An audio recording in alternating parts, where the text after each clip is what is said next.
Bienvenidos oyentes, les saludamos un día más aquí en Identidades de Uruguay, un programa que, como saben, hacemos con colaboradores al otro lado del charco, y en esta ocasión volvemos a contar, hacía ya tiempo que no recibíamos en Radio Sefarad al exdirector de Mensuario Identidad, don Mauricio Sieleniek. ¿Qué tal? Muy bien, muy bien.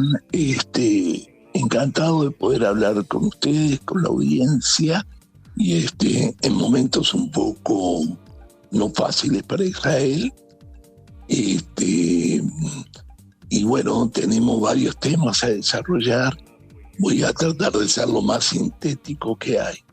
Pero aunque no es el tema central, estamos todos los judíos doloridos por lo que pasa en el Medio Oriente, y yo quería simplemente tirar unos pequeños números y frases que nos dejan reflexionando.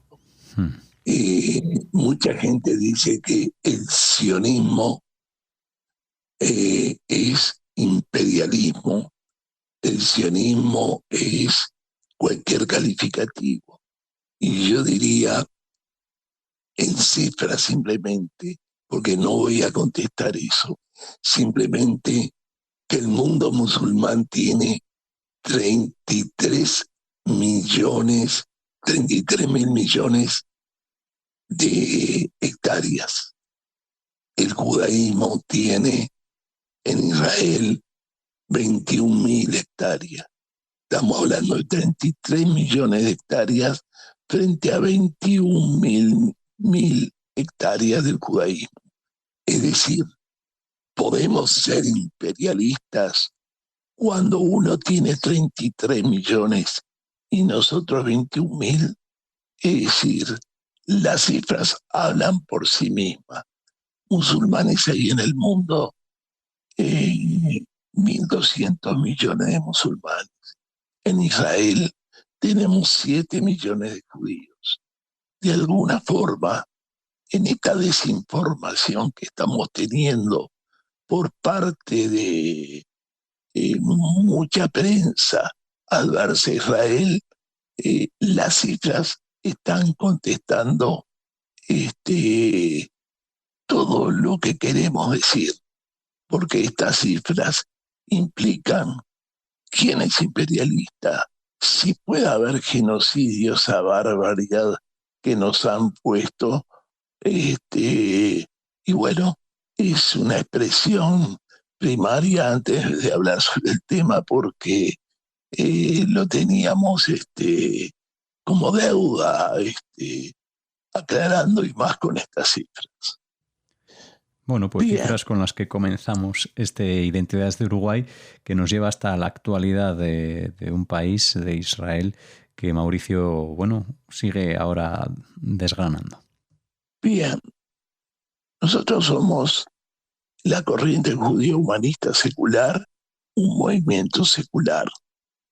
A mí me gustaría contar cómo empezó el secularismo en el mundo. En realidad, lo voy a decir desde el punto de vista institucional, porque desde el punto de vista histórico es muy difícil empezar a decir un punto de referencia. Pero institucionalmente, el judaísmo comenzó en Estados Unidos cuando Jerry Wine, es muy interesante esto, Jerry Wine, un rabino judío de Estados Unidos, comenzó con su congregación a pensar que no creía en Dios. Qué gran tema contradictorio para un judío y rabino en su comunidad y en su sinagoga decir que no creía en Dios. Pero también decía algo más. Decía que no solo que no creía en Dios, sino que no iba jamás a renunciar a su identidad judía. Y eso causó un revuelo muy grande en Estados Unidos y en el mundo.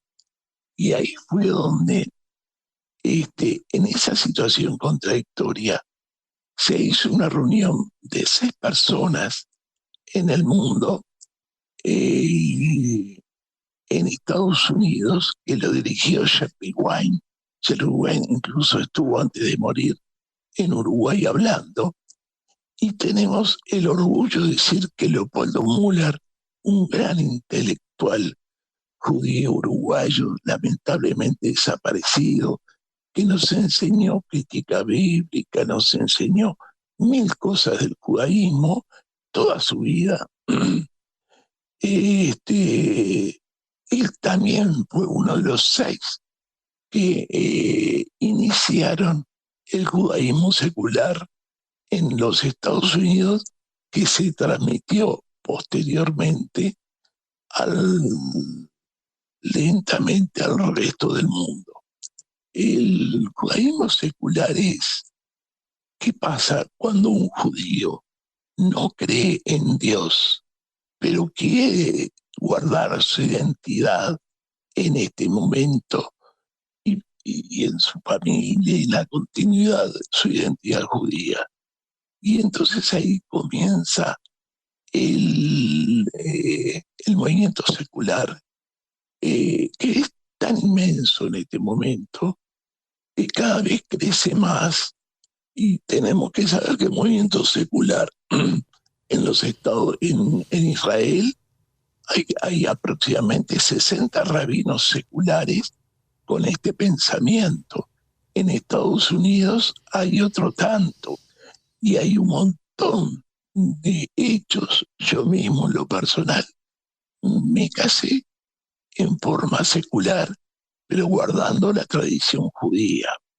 Y esos son elementos, me parece sumamente importante de tener en cuenta, porque ¿cuántos hay judíos? Y en el mundo pasa como tendencia general, ¿cuántos hay que no son creyentes o que dudan de su creencia, pero que son evidentemente de una identidad judía clara y definida y la quieren continuar? Entonces, el ser seculares judíos significa en un mundo, porque no es solo en el judaísmo, a partir del siglo XV, XIV, o en fin, comenzó en el mundo cada vez a tener creencias religiosas de menor porcentaje por parte de la población. Y eso fue cambiando, y cada vez sigue cambiando más. La ciencia trajo al mundo una creencia en aspectos científicos, materiales, y la religión se fue alejando. Pero, por ejemplo, les voy a comentar algo que me pareció muy importante.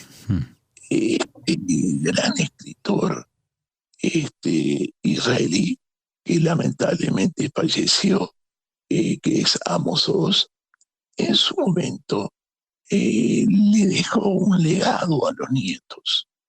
Y yo recuerdo, porque tengo nietos, y eso me quedó muy adentro. Él dijo: ustedes saben que yo no creo nada de la Biblia, que la Biblia es un relato en su inmensa mayoría, es un mito, pero, por favor, ¿cómo la respeto si la tendré que respetar? Y entonces dijo: fíjense, todo lo que ese relato le dio al mundo en valores, en contenidos, en libertad, el significado de Pesaj para los judíos y para el mundo. Fuimos el primer pueblo en el mundo que como pueblo peleó por su libertad. Tiramos los 10 mandamientos, elementos sagrados del pueblo judío, que también lo tiene Occidente. Y no quiero seguir ahondando, aunque decíamos Oz, aunque Abraham no haya existido, aunque el éxodo del pueblo judío en Egipto y la esclavitud, como dice Finkelstein en después de decenas de años de estudio arqueológico, eso no existió. Sin embargo, lo que tenemos los judíos es el mito, y los mitos nos constituyen en nuestra identidad. Y es el judaísmo el mito que nos constituye. Yo digo paralelamente, los mitos constituyen a la humanidad, los relatos históricos lo han hecho los ganadores, pero no solo los ganadores. Los relatos históricos son mitos que hemos creado los hombres porque tuvimos necesidad de tener creencias y mitos para vivir en este mundo con tantos cambios permanentes. Bueno, Mauricio, llegados a este punto, le pedimos que cierre de alguna forma. Nos quedan unos 5 minutos escasos. Bueno, entonces empiezo a decir que el sionismo no es un movimiento religioso. El sionismo fue una forma secular de continuidad del pueblo judío. Y ese sionismo, que fue una continuidad, nunca fue uniforme. Empezó con Ahad Ha'am, que decía que lo más importante era lograr un centro cultural judío para que los judíos tengamos una referencia, que se debería hacer en Israel, pero que ese centro cultural judío sea más bien algo para la diáspora y para todo el pueblo judío, en un momento que estaba la escalada, estaba la Revolución Francesa, los judíos estaban saliendo del gueto, y entonces se precisaba un centro judío para reafirmar nuestros valores. A diferencia de Haddam, Herzl consideró que tenía que haber un centro político y un Estado para resolver los problemas de los judíos que veníamos siendo permanentemente acosados en esta sociedad. Y entonces, por un lado surge Haddam, que dice que el problema no es individual, como dice Herzl, sino el problema es en el colectivo judío. Y Herzl dice que el problema hay que tomarlo políticamente y con un Estado propio en un momento que surgen los modernos Estados nacionales. El sionismo cumple la función de adaptarnos a un mundo donde ya el absolutismo, los reyes, pasó la Revolución Francesa, y donde de alguna forma el mundo comienza a tener estados nacionales, el Estado-nación. Y entonces surge el sionismo, no como un hecho raro, como un hecho de adaptarnos a un mundo moderno, y a un Estado-nación moderna, tal como lo conocemos ahora. Pinsker, por otro lado, dijo que podía ser, pero tenemos un problema, que en el lugar de Israel existen los árabes y podríamos tener un conflicto. Así surge el sionismo. El sionismo surge como contradicciones y luchas dentro del pueblo judío para tener un camino. Los caminos no son fáciles, lo sabemos hoy, pero no son fáciles no solo para los judíos. Todos los pueblos del mundo, todos los países del mundo han caminado con grandes dificultades para formarse y para sostenerse seguimos con grandes dificultades. Bueno, no sé si quieres preguntarme algo más. Nada, Mauricio, está estupendo, muy interesante todo el desarrollo de este programa que nos has entregado hoy, que nos has acercado y has compartido con los oyentes de Radio Sefarad. Así que solo agradecértelo e invitarte a una próxima edición, o al menos mandar esos ánimos por esa noticia que nos llegaba de que puede que Mensuario Identidad vuelva a retomar sus publicaciones, aunque sea de una forma más moderna. Bueno, muchas gracias y esperemos que la paz llegue lo más rápido posible.